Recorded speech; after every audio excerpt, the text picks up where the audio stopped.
我最近突然爱上了费列罗，但是这一小盒在超市就卖7、8十，吃个2、3盒就有点爱不动了。然后我研究了一下它的构造和配料表，看着也不太难，所以我打算试试看能不能做满这一罐，在家实现费列罗自由。不过通往自由的路上总是充满了崎岖，这第一步拔针呢就给我们难住了。我们试了很多办法，用车压、用砖头砸都没什么效率，后来给我们逼的都快用牙刻了，折腾了10来个小时才把这30多斤针子都拔完。这个过程实在太让人绝望，夯干了一宿啊！等天亮我一抬头发现我弟那俩腮帮子都不一边大了。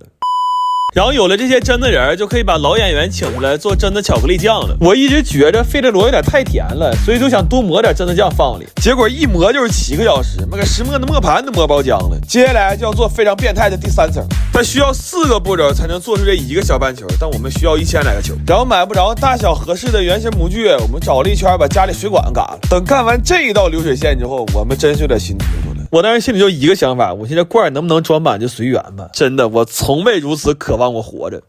吃完饭之后，就把现在有的3层都组到一起了。最外面那层除了要用到榛子碎，还会用到巧克力和椰子油，恰好这2样罪我都遭过。这一把干苦的巧克力，还有这一碗点椰子油，已经是半年前的事了。果然互联网是有记忆的。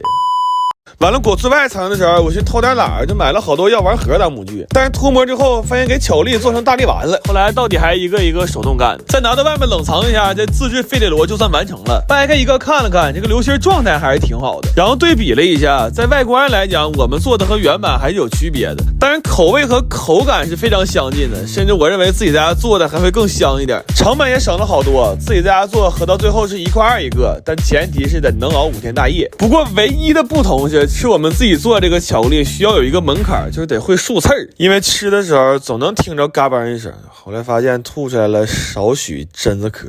微侠5毛出。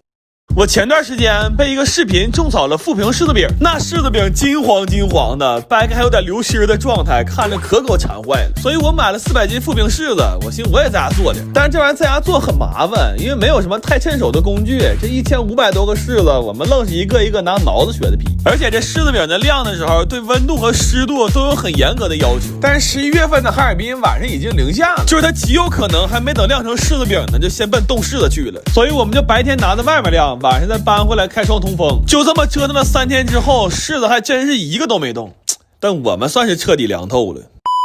后来我寻思这天只会越来越冷，也不能一直这么折腾啊，所以我决定给这些柿子在家盖个小房子。有了这房子之后，我们的工作就轻松了很多，下雨下雪往屋里搬一次就行，其他时候我们就负责开门关门干好打更的活就行了。后来大冷的时候，我还上了点供暖设备，3000瓦一个的暖风机，我同时开了3个。外面零下20多度的时候，这屋里也依然保持恒温10度。就富平柿子饼可能是靠天养的，但我这纯是爱的供养，那真是一顿操作猛如虎，完那月电费2500。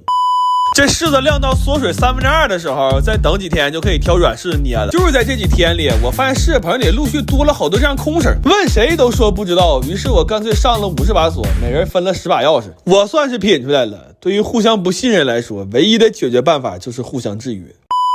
然后这柿饼捏完之后就已经非常好吃了，皮儿有嚼劲，馅儿还有水分，这就是特别好吃的鲜食柿饼。但是据说50霜之后会更好吃，所以我们就一层皮儿一层饼拿着接着5霜了，大概是捂了40多天，柿饼外面真的就结出一层很厚的白霜。我之前一直以为是裹的糖粉呢，没想到真的是自然结出来的。这柿饼因为捂霜的时候不是特别干，所以它现在依然是一个流心的状态，而且冷冻之后会更好吃，就跟吃冰淇淋似的，感觉特别爽。但是因为没熏硫磺，只有少量的柿子饼是橙色的，大部分的还是有点发黑。不过真的每一个都是齁甜的。但我发现这玩意儿真不能多吃。那天下午我大概吃了10来个柿饼，结果一直到晚上打包的时候，我的嗓子还有点说不出话来呢。最近身边的小洋人越来越多了，所以我买了不少黄桃和杨梅，打算给他们做点罐头。但是做的时候我发现用冻水果做的罐头果味都比较淡，而且吃着也没什么营养价值，好像唯一的作用就是能喝点凉的甜水。再一个，每个人的症状和需求也不一样，有想止咳的，有想快速恢复味觉的，还有那纯馋的。所以为了照顾好每一只羊，我一气买了350斤水果。但是现在身边能动弹的好人就剩下我们仨了，这活干起来就特别有紧迫感。就我真怕人家都已经阳康了，出去吃上烧烤了，我仨还憨憨的搁这坐着扒葡萄皮呢。因为是给病人做嘛，每一样水果我们处理的都非常细，就连这山楂的根和茎我都给切了。然后果冻橙我们扒成瓣之后，把里边这层皮也给扒了。砂糖橘我们也是每一瓣的丝儿都剥得非常干净。这活干的我就觉得他纯变态，就这俩活完全可以和给趣多多点巧克力豆并称人间三大酷刑。这些水果我仨干了2天2夜，基本就没怎么合眼，我当时都觉得还不如阳了呢，因为要阳了起码有药能治，但这活我仨要再干半天，肯定马上就嘎。收拾完水果之后，我们就开始刷罐头瓶了。现在物流还没太恢复，买不着新罐头瓶，我就找了几个饭店要了点空瓶。完心高温消一下毒，结果温度太高了，给手烫秃了皮。这一下让本不富裕的劳动力雪上加霜，那吃起来口感更好。我们测算了一下每种水果最佳的蒸煮时间，尤其注意了一下放糖的比例，因为我寻思现在没有味觉只是一时的，但要这会儿给自己吃出糖尿病了，那真是一辈子事儿啊。然后为了让罐头的果味能更浓一点，我还榨了好多鲜果汁兑里，完还剩点草莓，就都让我做成草莓冰点子。这酸酸甜甜的，再带点冰碴，这难受的时候来一口可真是太舒服了。然后这罐头蒸好之后再倒扣晾凉就可以了。这种自己做的罐头因为只放了糖水水果，所以无论是口感还是味道真的和外面卖的罐头是不一样的。而且我算了一下，这一桌里边最便宜的一罐光成本还10来块钱。然后每一个来取罐头的人我们都是无接触配送，并且做了非常严格的消杀。我本来以为我能带着我的一道杠一起到2023年的，结果也不知道啥时候整的，突然就烧了2天40度。这回行了，彻底踏实了，省得老惦记。没想到到底搂着茶几在家跨了年呢。我最近特别想吃巧乐兹，但是我从小对这玩意儿就有一个遗憾，就是里边那个巧克力棒太短了，吃着不爽。所以我打算试试看能不能做出一款把内心巧克力填满的巧乐兹来解决一下这个遗憾。不过要想实现这伟大抱负啊，需要先给这加长内心做一个定制化的硅胶模具，而且要严格的计算好长宽高的尺寸比例，这样才能确保它最后在整根的冰棍当中是处于中心位置的。但这玩意儿说着挺轻松，做它整整磨了我们4天，那真是隔行如隔山。真的，我从来没想过做模具这个行业居然这么伤肺。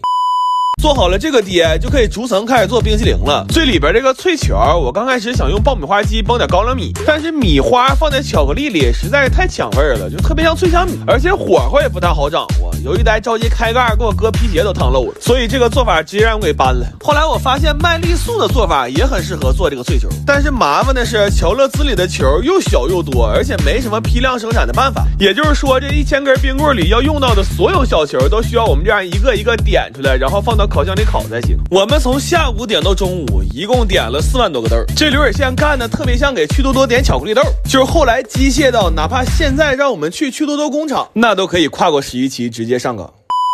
然后这些小脆球要和调好味的巧克力冻实才能用，内芯冻实了就可以涂膜做雪糕层了。这个部分我参考了一下梦龙的口味配方，黄色的是香浓的淡奶味，白色的是没有那么甜的香草味。而且为了多活几天，我把雪糕的包裹层也改成上下夹层了。但是现在冷冻的时间和空间是个大问题，家里5个冰箱全用上都没放下。后来我实在是没招了，我在楼上邻居家寄送了200根。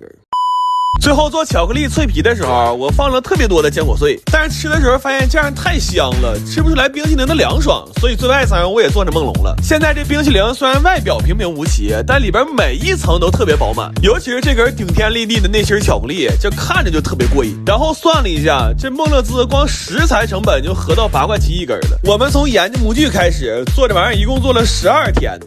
最后正好是做满了2个冰箱，我估计以我们炫冰淇淋的速度，现在还真说不好夏天和糖尿病到底哪个先来。